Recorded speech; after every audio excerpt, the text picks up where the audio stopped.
Hey everybody, Michael here again, and if you've been watching these Father's Day video blogs, I just want to tell you how much I appreciate that. I hope that you're getting some good things out of it to help you become a better dad, just like I'm working every day to become a better dad to my kids, right? And so anyway, now if you ladies are eavesdropping in on these video blogs, I want you to know that's perfectly fine. Most of the things that we talk about definitely transcend just the role of a father, you know. Most of them are things that are regarding parenthood, whether you're a mother or father. But we're putting an emphasis on dads just because Father's Day is coming up, and I'm a father myself, so I thought, why not? No, I truly, it's really a passion of mine. Especially because at one time I was a youth pastor, and seeing the kinds of challenges that those young people had to face was just shouldn't have been. You know, after I became a youth pastor, it didn't take me long to have such a greater appreciation for the childhood and the rearing that I had as a kid, because both of my parents stayed married all the way to, in fact, they never got divorced. My mom did pass away when I was 21, but my parents never got divorced. They all were, I mean, you know, I was always loved by them and treated well by them. And in this day and time, that's not even a really common scenario under the roof of so many homes, you know. Kids face a lot of challenges, and that's really what I wanted to talk about in this third installment of this video blog series about fatherhood. And that is just to remind you dads that, look, you know, our kids, they will, as they start into school, as they grow up and gain more and more responsibilities in life and are out in this world, they're going to face plenty of times of challenge out in that world. They're going to face plenty of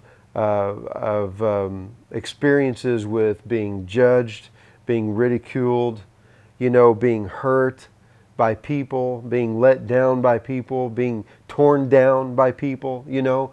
And so, dads, here's the thing. You know what?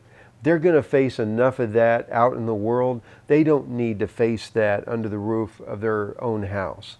And so I want to encourage you dads, you know, I mean, every one of us know that one of the greatest roles of a parent is the role of disciplinarian, you know, and we're the ones that administer correction to our kids, right? And it's so important, and it's so important that we do it right. But what we've got to do is make sure that we give at least equal time, and really much more time into affirming our kids and building our kids up and celebrating them and their lives, more so than the time we spend correcting them. And here's the thing. Correction is not something we have to remind ourselves to do when it comes to our kids. Discipline is not something we have to remind our kids present those opportunities, right? Their disobedience or their bad attitude or whatever, their misbehavior, that presents to us those opportunities. We don't have to, you know, make it a point to remind ourselves to discipline our kids. They provide that, right? But when it comes to the positive side of that, affirming our kids, building them up, praising them and celebrating them and celebrating their accomplishments, that's something that takes an effort on our part to remind ourselves, hey, I've got to do that. How much time have I spent building my child up today, my son or my daughter? How much time have I spent telling them how great they are, how much I love them, you know, how awesome it is to be their dad, you know? And I tell my kids those kinds of things. I really do. And so it's so important because it's something that we have to make it a point to do. You know, the negative side of life oftentimes is kind of like the current of a river. I mean, if you just kind of go with the flow, then what's easiest to do is to discipline, criticize, tear down, that kind of thing. Now, discipline doesn't have to be tearing your child down. In fact, discipline and correction done the right way should build your kids up. But nonetheless, the correction, that's not something, like I said, it's not something we have to remind ourselves to do. But just going with the flow of what so many other people do, what's easiest to do is to criticize and to tear down. You know, it's so easy to do those things. And I want to encourage you, Dad, especially you, you bench seat coaches, you guys standing by the chain link fence of the field, yelling at your kids, trying to be the parent coach. All right, you guys have got to cut that stuff out, man. Seriously, seriously. You know what? Your kids don't need you to be a coach out on that bench, unless you happen to be the coach, and that's a whole nother story. But they don't need you. What they need is they need you to be the cheerleader. They need you to be someone that will lift them up, that will encourage them, that will inspire them. And dads, you have that power within you. Every dad has that power. You know, I don't want to hear excuses from dads that say, well, it's just my personality, you know, to see the mistakes and correct them. Come on, you know.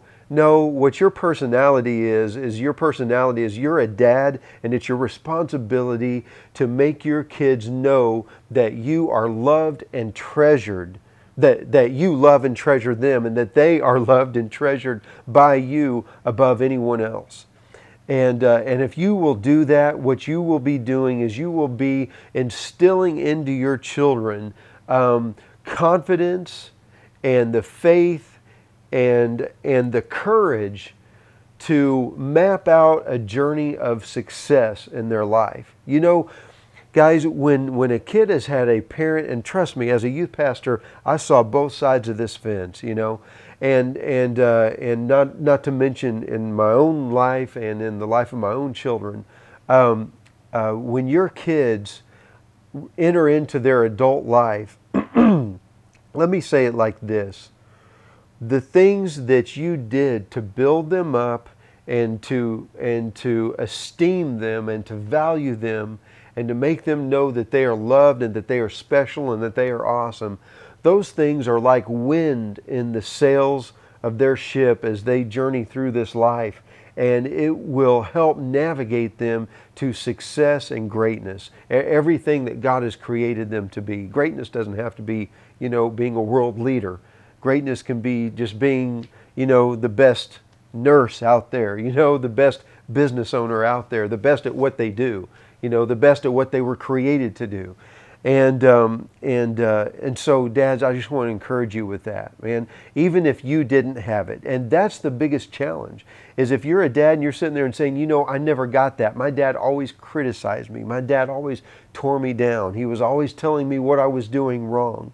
And listen, if you face that, my heart definitely goes out to you. But here's my challenge to you is break that cycle.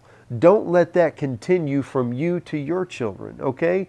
Let it stop with you, and you start a new tradition of fatherhood with your kids where you're the kind of dad that takes the time to say, son, I just want to remind you again, buddy, I love you so much. You are so awesome, and I am so proud to be your dad. You do so many wonderful things, and I love you so much. You are a great kid. I'm telling you, dads, even if they act like they didn't even hear you, I promise you they picked up on it. They will pick up on that. It will be fuel to the engine that drives them to success in life, okay? And you'll never regret it. You will never regret it.